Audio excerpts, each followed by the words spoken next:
갈라디아서 2장 20절 말씀입니다. 신약성경 갈라디아서 2장 20절 말씀, 신약성경 304페이지에 있습니다.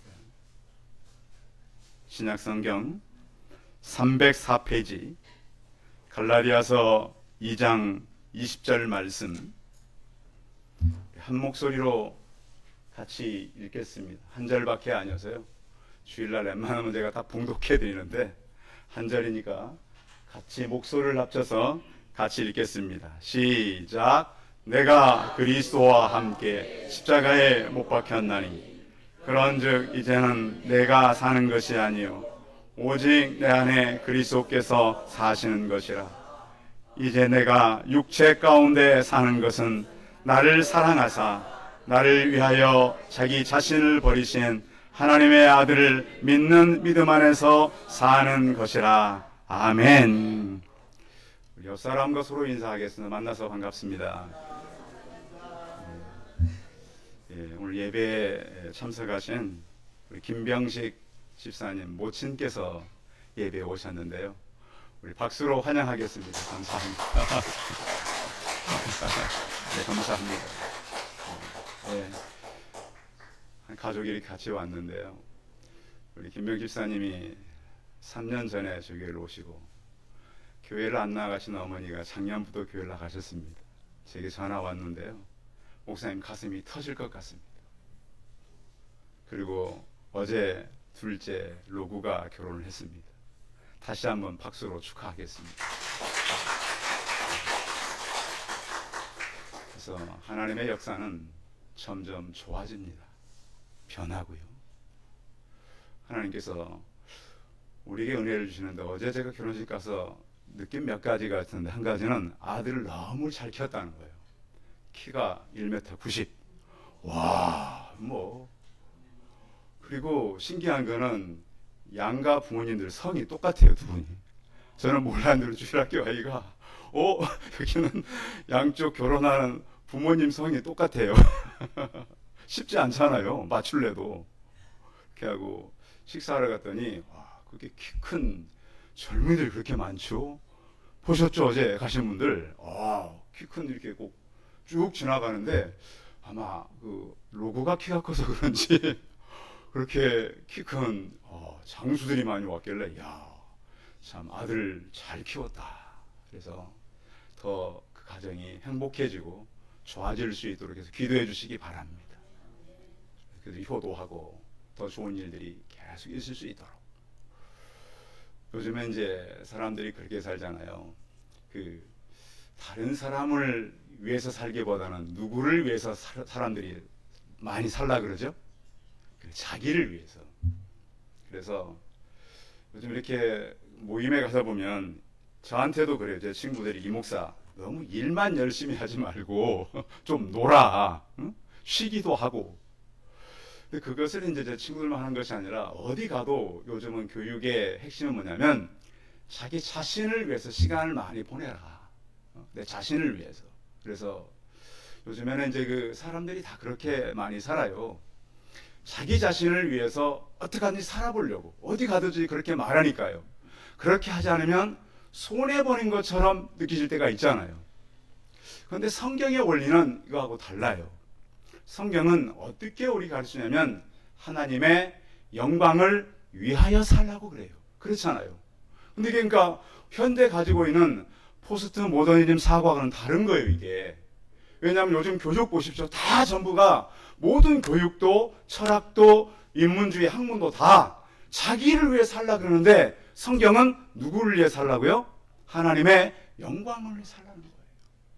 그런데 이것이 지금만 그랬던 게 아니에요. 지구촌에서 가장 큰 역사를 이루었던 시대가 로마 시대잖아요. 그 시대에도 철저하게 사람들이 자신을 위해 살려고 하는 그때였단 말이에요. 그러니 사도 바울이 우리가 하나님의 영광을 위해 살려고 하는 것이 잘 안 맞았던 거예요. 요즘 그러잖아요. 세례를 받을 때 물어보면 다 하나님의 영광을 위해 살겠다 그래요. 그렇잖아요. 목사님 앞이니까. 그런데 저는 그런 걸 생각했어요. 시간을 요즘에 이렇게 보내면서 우리는 너무 나를 위해 살려고 한다. 여러분 혹시 여러분들이 예수님을 위로해 보려고 했던 기억이 있나요? 제가 너무 빗나갔나요? 어떻게 우리가 예수님을 위로해요? 근데 성경은 분명히 나는 질투하는 하나님이라고 했어요. 그 질투는 우리하고 다르지만, 그리고 하나님은 분명히 우리와 같은 감정이 있었어요, 없었어요? 있었어요. 하나님 화가 나요, 안 나요? 지난주 언제 한번 휴가 잠깐 어디 갔는데, 참 요즘엔 사람들은 그래. 우리가 사진을 찍으려 그러면 먼저 찍은 사람 어떻게 해줘야 돼요? 좀 우리가 가면은 좀 양보를 해야 되잖아요. 안 가. 계속 찍고 있어요. 저쪽에서 전화가 왔어. 나 지금 화가 날라 그래. 그래서 제가 저희 가족들에게 어떤 사고가 생기면 제가 화가 날라 그래. 사람들이 그래서 굉장히 이기적이에요. 화가 막 올라와. 여러분 지금도 화나세요? 그런데 우리는 이런 시대를 살아가야 되는데, 중요한 것은 우리가 어떤 존재로 살아가야 된다고 생각을 하면 죽은 존재로 살아가라는 거예요. 여러분 이런 말 어디서 들어봤어요? 응? 들어봤냐고요? 너가 죽어서 살아라. 어떻게 죽는데 살아? 말도 안 되는 얘기 아닙니까? 근데 그 말도 안 되는 얘기가 성경에 있어요. 외국 사람들이 한국 문화가 빨리빨리 문화라 그러잖아요. 그래서 외국 사람들 김치 좋아한대요. 김치. 그래서 대한민국 김치가 배추에서 어떻게 김치로 가는지 5가지 단계를 누가 써놨어요. 절대 배추가 그냥 있어서는 김치가 되지 않고 반드시 죽어야 한다. 첫 번째 언제 죽는 줄 아십니까? 밭에서 뿌리 잘라서 뽑을 때 죽는 거예요. 그렇잖아요. 뿌리 자른 배추가 살았어요, 죽었어요? 죽었어요. 그 죽은 배추를 가져와. 집에 와서 배추를 칼로, 어떤 사람은 2조각, 4조각 내. 다시 한번 죽는 거예요. 어때요? 그래서 밭에서 한번 죽고, 집에서 칼로 쪼개서 한번 죽고, 그래서 어떻게 해요? 소금을 쳐버려요. 소금을 쳐서 죽습니까? 물에 담궈서 하룻밤을 썰 때 완전 죽는 거예요, 3번째. 이제 완전 끝났구나. 죽은 줄 알았더니 다시 밖에 끄집어내가지고 씻어가지고 다시 씹으면 그 매운 고춧가루하고 젓갈을 집어 섞어버리는 거예요. 4번째 죽는 거예요. 그래서 배추는 사라지고 완전히 다른 모양이 되잖아요. 끝난 줄 알았더니 다시 김장통에 집어넣어서 땅에 묻든지 김치 냉장고에 넣어서 5번 죽어야 배추가 뭐가 된다고요? 김치가 된다. 그러니까 이 김치 문화는요, 세상에서 쉽게 보질 않아요. 흔히 있는 이야기고 어느 가정에서는 얘기지만 이게 성경의 비밀입니다. 저는 오늘 여러분들 들었던 이야기지만 이 말씀을 지금까지 들었던 거 다 빼내시고, 오늘 이 마음의 준비를 지금까지 들었던 얘기를 빼내고 오늘 새롭게 듣는다, 이런 마음을 먼저 가지시기 바랍니다. 이게 중요해요.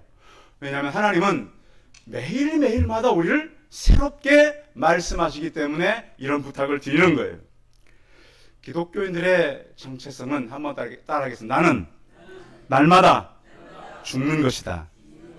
말도 안 되는 얘기예요, 사실은. 어떻게 살아있는데 목사님 지금 살았으니까 설교하고 있지 않습니까? 근데 그게 아니라는 거예요. 기독교인의 정체성은 뭐냐면 죽은 자들에게 오는 하늘의 편안이 아니라 평안이 있어요. 사람들이 자꾸 교회에 와서도 편안하려 그래요. 이게 잘못된 사고입니다. 성도 여러분, 교회에 와서는 절대 편안을 배우지 마시고 뭘 배우라고요? 평안을 배우시라고요. 그걸 못 배우기 때문에 오늘날 심각한 많은 문제가 왔어요. 그 평안은 어디로부터 오는 거라 그랬어요, 제가? 하늘로부터. 누가 주는 거예요? 예수 그리스도만이 줄 수 있는 거예요. 예수님이 가지고 있던 평안을 우리에게 주노라, 이렇게 말씀했어요. 그래서 오늘 그것과 함께 우리가 배울 게 뭐냐면, 이 바울이라고 하는 사람이 있는데, 바울이 어떻게 예수님을 믿게 됐냐면 이런 거예요. 자, 이 유대인들의 최고 권력기관이 산헤드린 공회라는 게 있어요. 우리나라 같은 국회예요, 국회. 국회에서 저 예수라고 하는 청년은 국가법적으로 정치적으로 문제가 있어요. 그래서 사형을 시키는 거예요. 자, 로마도 인정하는 유대인들의 산헤드린 공의회가 인정해서 맞는 거예요, 틀리는 거예요? 맞는 거예요. 그렇잖아요. 70명. 그 당시 최고 70명을 로마도 인정했어요. 이 사람들이 예수는 잘못 죽어야 마땅하다라고 이 결정을 했어요. 죽였단 말이에요. 그냥 죽인 게 아니에요. 십자가라고 하는 잔인한 형틀에 못 박아 죽였는데, 십자가 형틀은 지금 그때만 있었던 형틀이에요. 왜? 너무 잔인하니까. 사람을 죽이는데. 우리 다 들었잖아요. 어떻게 죽여요? 생사람을 잡아다가 옷을 다 벗겨요. 그런 다음에 열십자로 된 나무 틀에다가 예수님은 이 가시로 이 면류관도 씌웠잖아요. 그리고 양 동맥에, 이 손바닥 아닙니다. 이 사이입니다. 동맥을 가는 자리란 말이에요. 두 개 받고, 발목도 마찬가지예요. 동맥 진환을 받고, 그래서 발목은 하나로 박습니다. 긴 대못으로. 세워놓으면 어떻게 되느냐? 가장 먼저 죽는 건 질식해서 죽습니다. 사람 신체가 늘어나요. 무게를 못 이겨서. 그래서 이게 이 호흡을 못할 정도로 돼요. 그래서 가장 먼저 질식해서 죽고, 그 다음에 그 피가 어떻게 되겠어요? 다 뿜어져 나옵니다. 피만 뿜어져 나오는 것이 아니라 물까지 다 새 나온다 그래요. 그래서 십자가에서 죽음을 하기는 것은 완전히 죽는 겁니다. 그렇게 죽였단 말이에요. 그런데 문제는 이렇게 죽였어요. 그런데 소수의 유대인들이 그 사람이 살아났다 그러는 거예요. 성경에 보면 백부장 군인이 확인했어요. 백부장이 요즘 같으면 군인 중대장이란 말이에요. 군인 중대장이 와서 완전 사망 확인하고 내줬어요 이제. 그런데 살아났다 그러니 믿겠어요, 안 믿겠어요? 믿을 수 없는 거예요. 근데 문제는 그거 살아났다고 하는 그것을 믿는 단체가 있더라는 거예요. 그래서 사울 청년도 산헤드린 공의원입니다. 일찍이 굉장히 높은 직급에 올라간 사람이에요. 공문을 공식적으로 신청을 해가지고 우리가 죽였는데 어떻게 이 사람이 살아날 수 있느냐? 살아났다고 믿는 그 사람들을 잡으러 가는 거예요. 어떻게 우리가 다 죽였는데 그가 살아났다고 말할 수 있어? 이건 말도 안 되는 거야. 그래서 그가 한 거 뭐냐면 격분입니다. 격분. 너무 화가 나는 거예요. 여러분 가짜를 진짜라고 하면 화가 나요, 안 나요? 응? 여러분 제가 가짜 수표 가져와가지고 여러분들 주면 은행 가지만 바꿔줍니다 하면 세상에 목사가 그 짓 뒤에 뭐가 있겠죠? 세상에 내가 이 목사님 믿었는데 이걸 어떻게 나를 보고 그것보다 더한 거예요. 자기들이 죽였잖아요, 예수님을. 살아날 수가 없어요. 도저히 거기에서는 군인이 확인했잖아요. 어떻게 살아요? 말도 안 되는. 그런데 놀라운 거는 그 사람들을 공문서 가지고 잡으러 갔는데 길 가다가 한낮에, 그것도 밤에 아니에요. 한낮에 밝은 빛이 자기가 쪼인 거예요. 자기가 직접. 그리고 나서 소리가 들렸어요. 주님, 누굽니까? 주여, 누굽니까? 그 한 대낮에 이 청년이 그랬으니까 얼마나 놀랬겠어요. 내가 핍박하는 예수다. 아니, 이 사람 우리가 죽였는데. 분명히 구약 성경에 나무 위에 달린 자는 저주를 받았는데 자기들이 나무 위에 그래서 박아 죽인 거 아닙니까? 저주 받은 자로. 어떻게 살아났습니까? 그걸 만나버린 거예요. 성도 여러분, 기독교는요, 과학이 아닙니다. 초과학입니다. 요즘에 자꾸 보면, 요즘에 이제 공부를 많이 하는 사람들이 기독교를 인문학으로 접근하려고 그래요. 인문학으로. 그런가 하면 어떤 사람은 철학으로 접근하려고 그래요. 그런데 그것으로 기독교는 접근할 게 되지 못해요. 왜? 이것은 하나님의 신비한 역사를 가지고 있는 거예요. 그래서 사도 바울이 그 당시에 이 예수 그리스도를 만나고 직접 예수를 만났잖아요. 그래서 예수님께서 그를 이방인의 사도로 보낸 거예요. 그래서 자신이 사도라고 말하고 있는 거예요. 그래서 그 당시에도 사람들은 나 중심 사회로 살아갔는데 이 바울도 철저하게 자기 중심의 사람이에요. 근데 그가 예수님을 만나고 바뀐 거예요. 요즘에도 교회에도 보면요, 교회 안에서 봉사하는 사람들이 참 어려워요. 제 친구 교회에 이런 얘기를 하더라고요. 친구 교회가 이제 보니까 권사님들이 많으세요. 수십 명이에요. 근데 문제는 주일날 봉사할 권사님이 있어요, 없어요? 없어요. 주일날 봉사할 권사님이 없어요. 그래서 어떻게 했냐면 업체를 들여오래요. 업체를. 식당 업체를 불러다가 주일날은 당신들이 와서 밥을 하고 돈을 벌어 가시오. 왜? 누가 없으니까? 봉사자가 없으니까. 나도 피곤해. 하기 싫어. 그런데 우리는 한번 생각해 봐야 돼요. 물론 사람은 누구나 피곤하고 어려운 건 알아요. 그런데 과연 우리가 예수 그리스도를 만나고 우리도 그렇게 살아야 하는가? 칼빈은 이런 얘기를 했습니다. 성도는 자신의 육적 생명으로 살아가는 자가 아니라 예수님의 비밀스러운 능력으로 생명을 얻고 생생하게 활동하며 살아가는 자라 그랬습니다. 그래서 우리는 그분 안에서 자라고 그분으로 살아가는 존재라 그랬습니다. 성경의 핵심은 죄의 문제를 해결함 받는 거예요. 교회에 오면은 죄 문제 해결하면 한다고 듣잖아요. 그런데 우리가 너무 간단하게 들어서 그래요. 이 교회 교리를. 저희가 이 교리를 배우는데 시간이 얼마나 걸린 줄 아세요? 저희가 신학대학을 거의 8년 다녔더라고요. 보니까 군대까지 갔다 오니까 8년.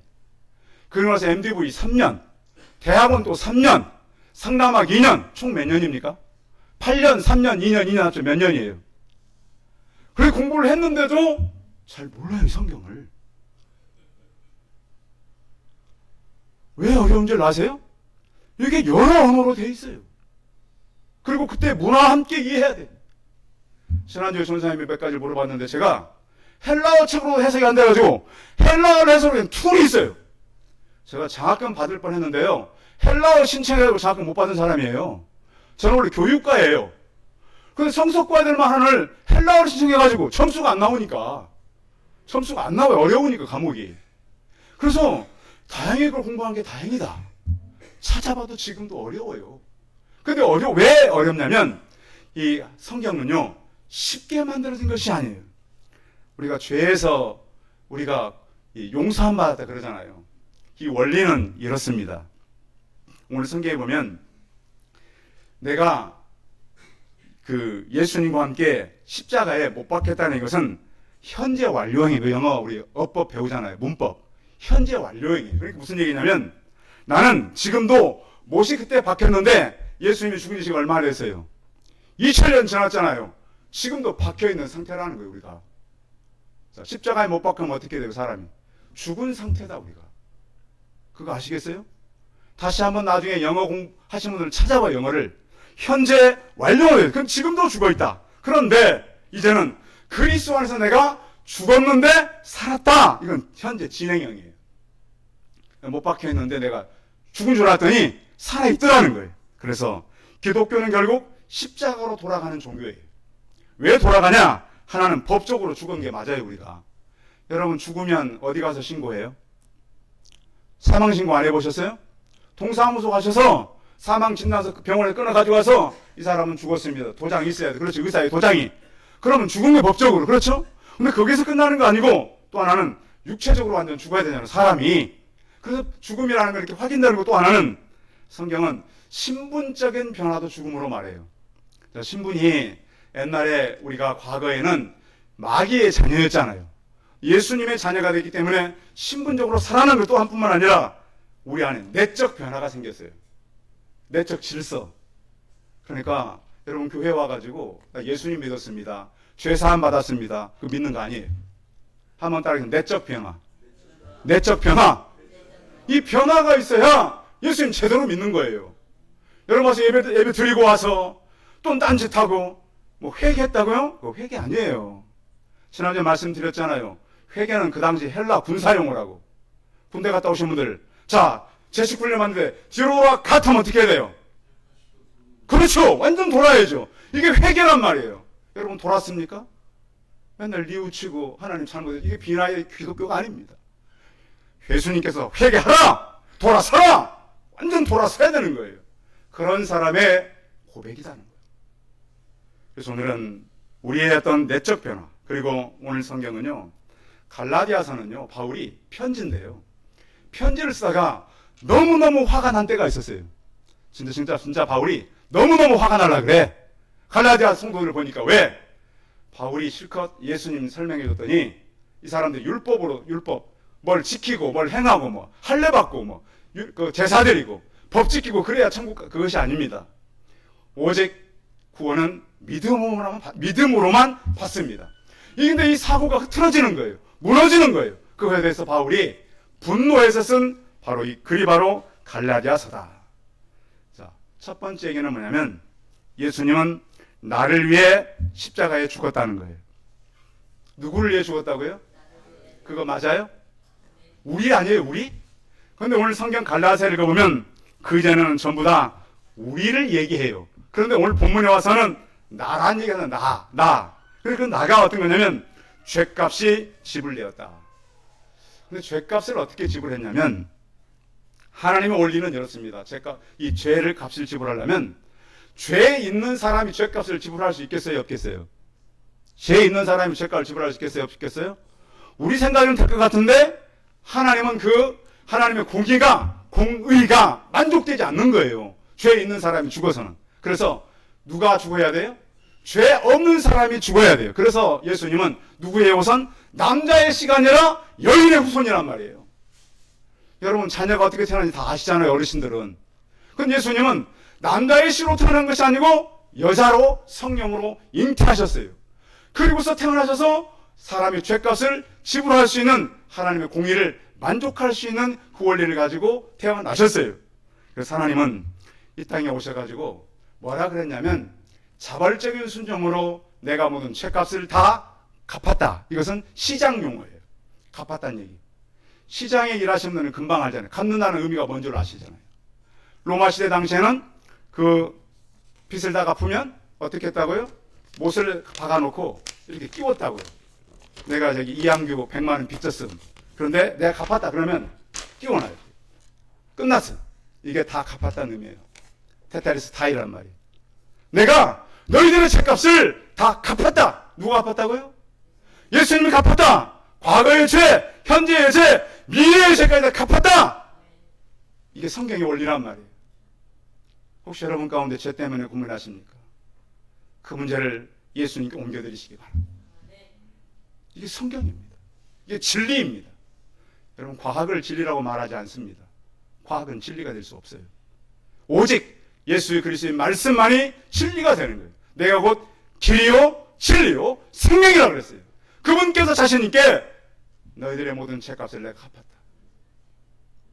그래서 앞으로는 제사를 지낼 필요 없고 하나님께 드리는 예배만이 가능하게 된 것입니다. 그것도 단번에 영원히 갚았다. 구원의 길을 여셨다. 그래서 이제는 우리는 나로 사는 것이 아니라 나를 죽으신 예수 그리스도로 사는 거예요. 한 곤충학자가 개미들이 어떻게 위기 상황을 탈출하나 보기 위해서 개미 굴에다 나무젓가락을 집어넣고 불을 붙였어요. 그럼 그 굴 속에 있는 개미들이 어떻게 될까요? 그래서 굉장히 혼란스러울 까 생각해도 그렇지 않더라는 거예요. 전 연구를 안 해봤어요. 그 글이에요. 뭐라고 되어 있냐면 개미들이 굉장히 일사불란하게 움직이더라. 그런데 그 불을 발견한 개미가 제일 먼저 가서 그 불에 뛰어들더라는 거예요. 개미가 불 속으로 몇 마리 계속 뛰어드니까 왜 불이 약해지더라는 거예요. 나중에 알고 보더니 이 개미의 몸속에는 키틴질이라고 하는 성분이 있어가지고 그 물질이 불을 끈대요. 그러니까 자기들의 희생을 내서 다른 개미를 살리는 거예요. 성경에도 똑같은 말씀이 있어요. 요한복음 12장 24절에 보면 내가 진실로 너희에게 이르노니 한 알의 밀이 땅에 떨어져 죽지 아니하면 한 알 그대로 있고 죽으면 많은 열매를 맺느니라. 자신 예수님을 말씀한 거예요. 그분이 나를 위해 죽었어요. 그런데 또 하나의 놀라운 일은 그때 나도 죽었다는 거예요. 여러분 교회에 오셔서 예수님이 나 때문에 죽었다는 얘기 많이 들으셨죠? 그런데 나도 죽었다는 얘기 들었어요? 안 들었어요? 별로 못 들으셨죠? 성경에 한번 보세요. 20절 읽어봐요. 다시 본문 20절 시작. 내가 그리스도와 함께 십자가에 못 박혔나니 그런즉 이제는 내가 사는 것이 아니요 오직 내 안에 그리스도께서 사시는 것이라. 이젠 내가 육체 가운데 사는 것은 나를 사랑하사 나를 위하여 자기 자신을 버리신 하나님의 아들을 믿는 믿음 안에서 사는 것이라. 아멘. 자, 예수님만 못 박힌 줄 알았더니 나도 그때 못 박혔대요. 2000년 전 난 태어나지도 않았는데요. 성경은 뭐라고 진리예요. 그때 나도 못이 박혔다는 거예요.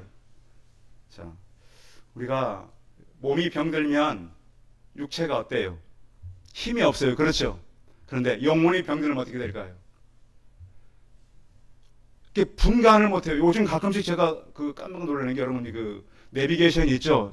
이게 차 가지고 가다가 가끔씩 얘가 빨리빨리 잡아야 되는데 더위를 먹나? 어쩔 때는 지금 막 길이 막 갈라질 때 있잖아요. 고속도로 나가야 돼. 그럴 때 잠깐 걔가 헤맬 때가 있어요. 없어요? 가끔씩 있어요. 늘 지금 있는 건 아닌데 사람도 그렇다는 거예요. 사람도요. 내가 어떤 상태인가를 모르면 헷갈리고 살아간다는 거 이 땅에. 왜? 육신이 나를 지배해가기 때문에. 그래서 성도는 영원히 지배해가시길 바랍니다. 그래서 그리스도인은 예수의 그리스도가 죽을 때 같이 죽었어요. 여러분 처음 듣는 얘기가 2000년 전에 기록해놨어요. 우리도 같이 십자가에 못 박힌 것이다. 예수님 못 박힐 때. 그래서 이제는 우리가 어떻게 살아야 되느냐? 더 이상 나로 살 수 없고 날 위해 죽은 예수로 살아야 한다. 그래서 이제는 우리가 예수와 같이 우리도 죽을 자로 여길지어다. 로마서 6장 11절에 보면 이와 같이 너희도 자신의 죄에 대해는 죽을 자로 여길지니라. 여기다라는 말은 믿으란 말보다 더 강력한 말로 되어 있어요. 그래서 나는 죽고 이미 예수 그리스도가 살았다. 1948년 화란에서 이런 일이 있었습니다. 기독교 교회 이렇게 모임들을 가졌는데요. 화란에서 이제 모임을 가졌으니까 사람들이 모였을 거 아닙니까? 그래서 이제 사회자가 이렇게 얘기합니다. 오늘 회의를 이렇게 우리가 이 세계적인 회의인데 모이다가 보니까 누구 한 사람이 죽었습니다. 근데 그 사람은 꼭 죽어야 될 사람이 죽었는데 관을 갖다 놨어요. 이 안에 있다고. 그래서 한 사람씩 가서 누가 죽었는지 보라고. 세계교회에서 이렇게 모였으니까 기독교 지도자들 아닙니까? 관을 열어보니까 깜짝 놀란 건 한 사람이 지나가고 두 사람이 지나가고 다 놀라고 다 지나가는 거예요. 누가 있었을까요? 그 안에 큰 거울이 있었어요. 자기가 죽은 거예요. 내가 죽지 않고는 죄를 감당할 수 없다라고 하는 것이죠. 성도 여러분, 우리는 예수가 죽을 때 우리도 죽은 자들입니다. 예수가 못 박힐 때 못 박힌 자들입니다. 그러면 죽으면 끝났느냐? 그것이 아니라 바울의 또 하나 놀라운 기적은 내 안에 예수가 살고 있더라는 거예요. 나는 죽었는데 누가 살고 있어요? 예수님이 살고, 이게 믿음이에요, 성도 여러분. 내가 살아서는 믿음이 아니에요. 나는 죽은 줄 알았더니 내 안에 누가 살고 있어요? 예수님이 살고 계시다라는 게 믿음이에요. 성도분, 교회에 오실 때 무슨 생각으로 오셨습니까? 교회 문을 나설 때는 내 안에 살아계신 예수 그리스도를 재발견하고 돌아가시기 바랍니다. 그래서 기독교는 어떤 종교냐? 주도권이 양보된 거예요. 자, 나는 죽고 예수가 살아있으면 이제 누구의 마음대로 살아야 돼요? 예수님 마음대로 살아야 주도권이 바뀌었어요. 그럼 내 주인이 누구예요? 나는 죽고 내 안에 예수님 살아있으면 내 주인이 누구예요? 예수님이에요. 그러면 나는 죽었는데 누구의 말을 들어야 돼요? 그래서 말을 안 들으면 없는 거예요. 이게 바로 신앙이에요. 그래서 이제는 자리가 바뀌었다. 내가 산 줄 알 때 내 안에 예수 그리스도가 살게 계셨다. 그래서 믿음이라고 하는 것은 그 믿음 가지고 날마다 살아가는 것입니다. 그래서 우리는 두 가지 소욕이 있어요. 성령의 소욕과 육체의 소욕이 있어요. 자, 내 안에 예수님이 살고 계셔요. 그럼 이 사람은 육체로 살겠어요? 성령으로 살겠어요? 성령으로 살아가는 거예요. 그것이 맞는 거예요. 그래서 오직 의인은 믿음으로 말미암아 산다 그러는데, 의인은 하나님 믿는 사람을 의인이라 그래요. 의롭게 살아서, 바르게 살아서, 선행을 많이 쌓아서가 아니라 성경의 의인은 예수님을 믿는 사람을 의인이라 그래요. 어떻게 믿느냐? 내 안에 성령이 계신 걸 확인하고 믿는 사람을 바로 의인이라고 말씀하고 있어요. 그래서 우리는 그 이후라도 영적 전쟁이 계속 없는 건 아니 있어요. 소천하신 오카노 목사님이 살아계실 그런 말씀을 강력하게 전했어요. 성도 여러분, 하루 10분이라도 주님의 손에 피를 남기고 우리의 손에 주님의 죽으심을 바라보고 기도하면 험해도 힘들어도 새 힘이 생깁니다. 성도 여러분, 예수님 의지하면 우리가 이 땅에서 좌절하지 않습니다. 그 죽음이 내 죽음인 것 같지만 내 안에 그분이 살아계십니다. 그래서 잠언서 16장 3절에 보면 너의 행사를 다 주께 맡겨라. 내가 경영하는 것을 다 이루겠다라고 말씀하셨습니다. 오늘 한 2000년 전에 바울의 고백이 내 안에 예수 그리스도가 살아있습니다. 나는 죽었습니다. 나는 예수 그리스도를 믿는 믿음 안에서 사는 것입니다. 십자가의 그 간증이 교회문을 나서는 우리 성도들 안에도 살아있는 예수 그리스도가 여러분 안에 살아 계셔서 믿음으로 살아가는 복된 성도들 되시기 바랍니다. 기도하겠습니다. 전능하신 하나님, 성경은 예수님은 다른 사람이 아니라 나를 위해 죽었다고 말씀합니다. 나도 같이 십자가에 못 박혔습니다. 그 부활하신 예수님이 내 안에 살아계십니다. 날마다 예수님을 믿는 믿음으로 살게 하여 주옵소서. 이 믿음은 하나님의 선물이요 하나님께 허락한 복된 것인데 양보하지 아니하고 오직 나의 주인 되신 예수를 모시고 살아가는 성도들 되게 하여 주옵소서. 주 예수 그리스도의 이름으로 기도하여 싸움나이다. 아멘. 권고 말씀 드리겠습니다. 예배 오신 성도님들 환영하고요. 계속해서 주변 전도를 기도하시고 하나님께 주신 은혜가 소의 가정하게 충만하게 넘치고 또 구원의 수가 더하도록 많은 여러분들께서 기도로 하나가 되어주면 좋겠습니다. 찬송 92장 하신 후에 축도함으로 예배 마치겠습니다.